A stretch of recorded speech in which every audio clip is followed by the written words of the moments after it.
When we were small children, one of the things that we would like to look forward was this feast of Holy Family, because our parish priest had given a clear instruction that on this day, every family would have a kind of banquet, a dinner, where all the families should be present and they would pray together and they would have the dinner. So he would say, please prepare yourself from before. Don't plan on the last day. So we used to do that. I hope many of you are doing the same, or only I hope that some of you are not coming to know today that, there is this feast of Holy Family today.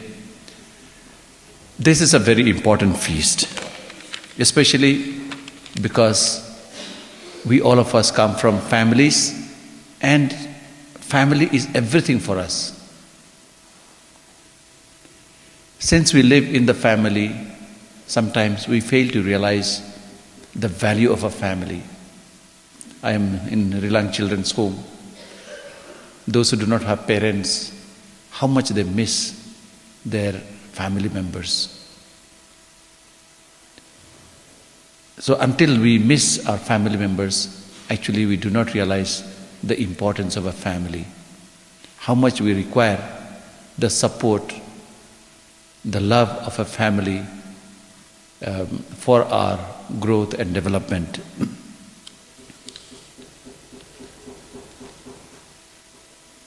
There was a research done in USA some years ago on the spread of cancer. They tried to find out in which city there is maximum amount of cancer cases and in which cities least amount of cancer cases. And after having done the research, they found that one of the cities that has least cancer patients was one Roseto. It was a small town, Roseto. They tried to find out after that, they wanted to find out the reason why in this town there is so little cases of cancer. They found that these people are consuming the same food that others were consuming. They were taking the same medicines that others were taking.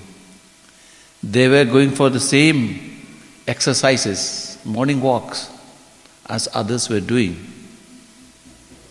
Then they began to wonder, what is the reason? Then they said, let's go a little beyond. Let's go to the families and inquire. And one of the things that they discovered was that in this town, there was practically no broken families. And there was so much of love and understanding between husband and wife and the children. The children were together. And there was such a good feeling in their families. So these researchers, they concluded that perhaps this is the reason why there are less cases of cancer in this particular town. Because everyone is happy, everyone is free of tension, and therefore perhaps there is less cases of cancer in this town. This is regarding physical illness, or nowadays we call it psychosomatic illnesses, because of our lack of ability to relate or forgive, all these kinds of sicknesses come. There was another research done many years ago in America, in the jails of America, and they tried to find out these prisoners, where do they come from?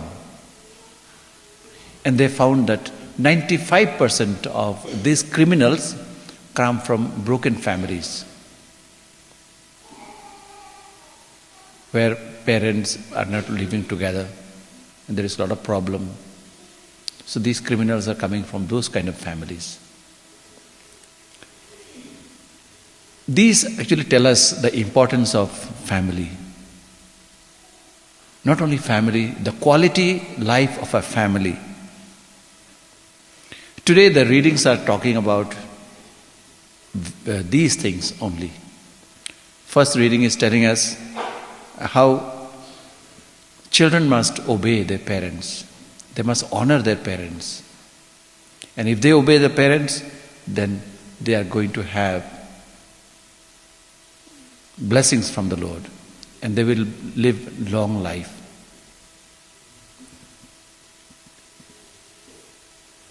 How do they live long life? Perhaps the cases of sicknesses may be less, tensions may be less, cases of suicides may be less, so they will live longer life.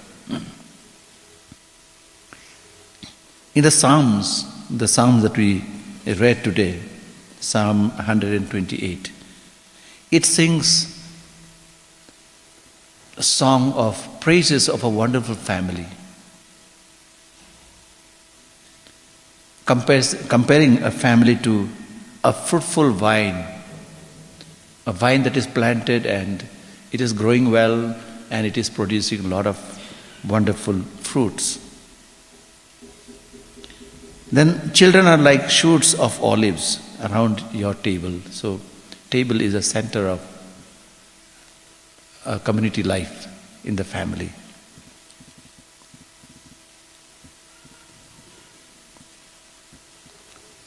So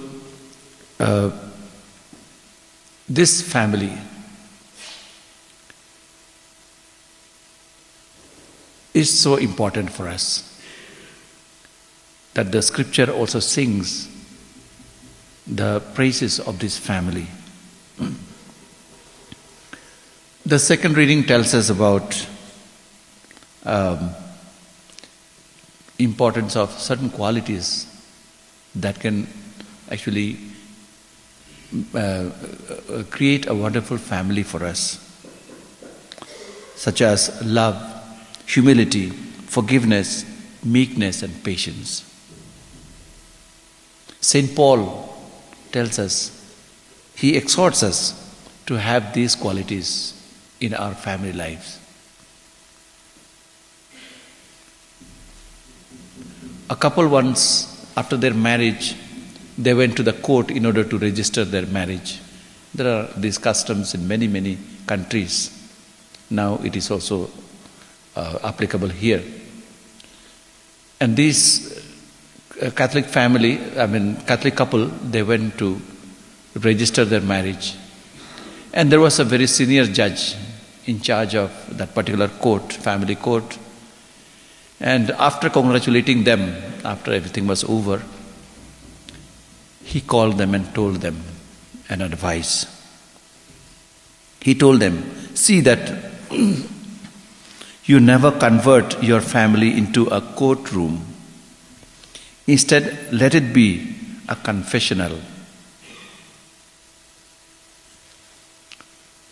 At this, both of them are wondering, what does it mean by saying that your family should not be converted into a court? Rather, it should be converted into a confessional. What does it mean? Then the judge explained, if the husband and wife keep arguing like attorneys, like lawyers, to justify their behavior, their mistakes, if they fail to accept their own mistakes, but keep on pointing fingers at the mistakes of other, their family becomes a court of the law. And here, everybody fights but nobody wins. On the other hand, if husband and wives consider their family as a confessional, they are ready to admit their mistakes, they are ready to forgive each other's faults, and they try to correct themselves, they become a family, a wonderful family, a heavenly one, This is what the judge told them. I think this is very true. Why do families break up? Why do we have single mothers looking after the children? Why do we have so many families around here in the villages and in the cities where only mother is looking after their children, husband is nowhere to be seen? So many cases of this kind. The society, of course, it happily accepts this fact, but it is not normal. Today, so many families, they suffer a lot, not only economically, but also in many other ways. And especially the children suffer a lot. They become the victims of this kind of, this kind of breakage of families.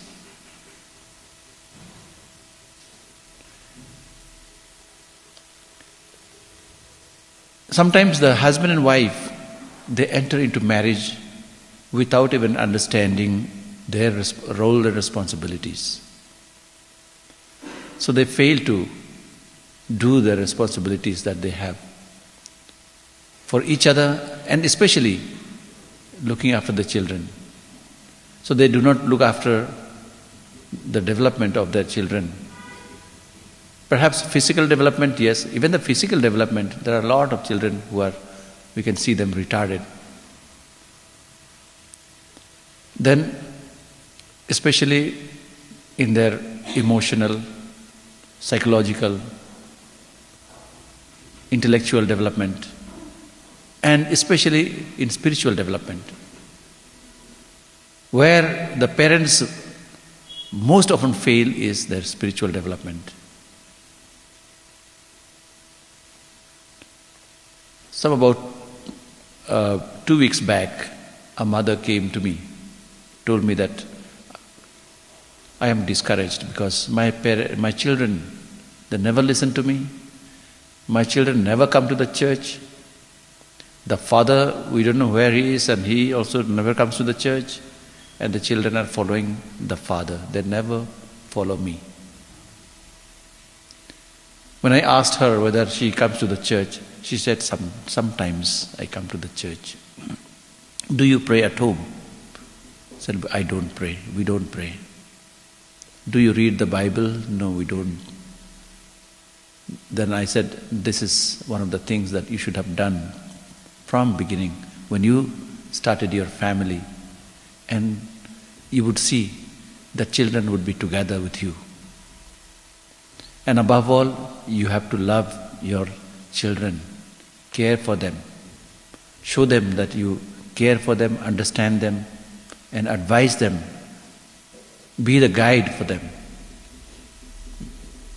You should be the first teacher to teach them. Don't leave it to somebody else to do that teaching. Otherwise, you will have nothing to do with your own children. Children will go their own path. They will listen to their friends. They will listen to others, but they will not listen to you. Sundays they will go to play games rather than coming to the church.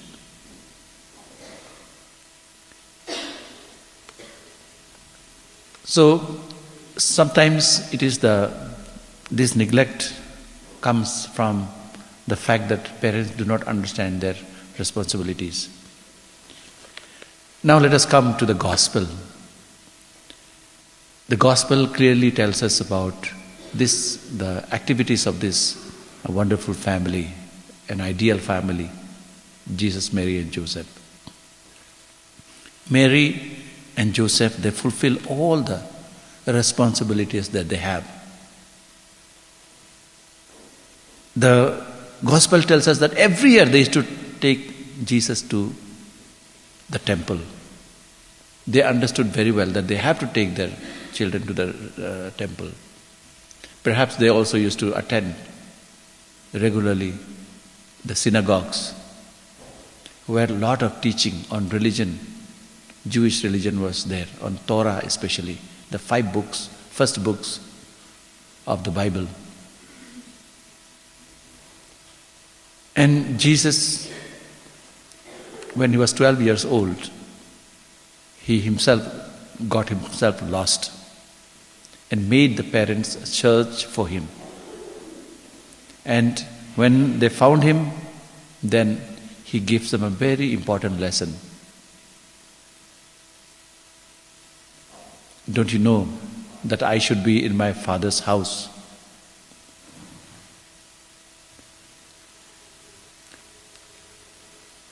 Spiritual life is of utmost importance for every one of us. How much time we give to our spiritual life? Perhaps we give more time about we think much more about our physical life, our social life and everything. We spend a lot of money on that, but how much time do we spend? How much energy we spend? How much resources we spend on our spiritual life? Especially on the spiritual life of our family members, our children especially. We have to realize that the family is like the church, and the church is like the family. And the most important place for a family is the church. And the children must understand that the most important place for them is the church. They must enjoy to come to the church.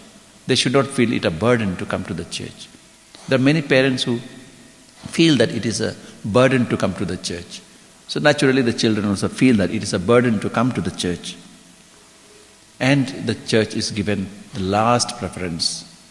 They would go to anywhere else, but they will not come to the church. Then in the gospel we read, of course, besides the gospel tells us that they fulfilled all that was required of the law according to the custom. 12 years old, Jesus was 12 years means the Jews considered this as a time of maturation. Not only physically but also mentally and religiously, so spiritually. So there was some kind of special ceremony for them by which they would be graduating to the next stage.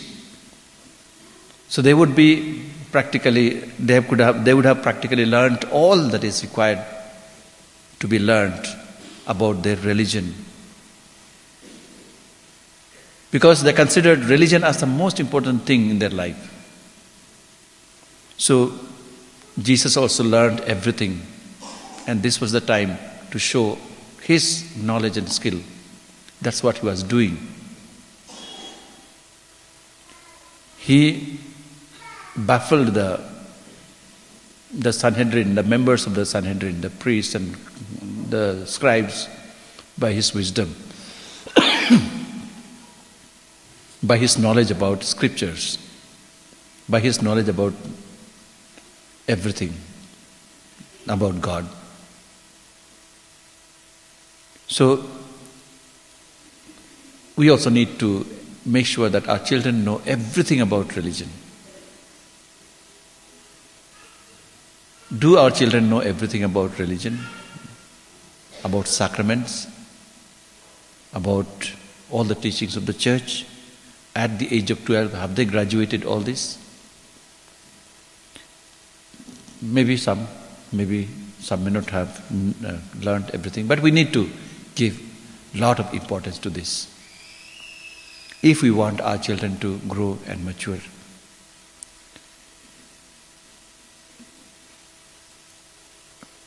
Then we have this last few verses.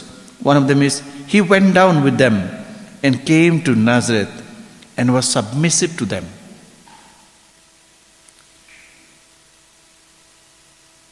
He was submissive to them. We allow our children to have all the freedom they need. We never say a word to them. Later on, if we want to say a word, they grudge. They reply back because they are not used to, corrections, they are not used to advice, they are not used to direction. So if we want them to be submissive to us, then we need to ensure that we give timely advice, we give them direction, we make sure that they do what they are being told, etc. Then Jesus increased in wisdom, stature, and in favor with God and man. This last line tells us everything about 18 years, from 12 to 30 years, about Jesus. So he increased in wisdom. Wisdom is not just information, knowledge, etc. It is much beyond that. Wisdom. And then in stature. In stature means maybe in bodily stature, but also it means in the social status he increased. Because of his knowledge, because of his wisdom, people begin to respect him and they give him a specific space for him. Then he was in favor with God and man. So there was a kind of very deep relationship between Jesus and God. It was very, very visible. And favor with God, man. In other words, in social life too, Jesus was very good. He interacted very well with people. He was emotionally a sound person. And he was able to relate in a very mature way. So Jesus is a model for children. As much as Mary and Joseph are model for parents, mother and the father. Well, we can go on reflecting, and today is a day when we can reflect more. So those who are parents, please do that reflection. And those who are not yet parents, please think about your future and how you can make a wonderful family in the future. Pray that God will help you in making your family really a wonderful family, because it is very, very important for you and for your children or for your future children. So let's ask God to bless all of us, bless our families, bless especially those families who are in problems. Amen.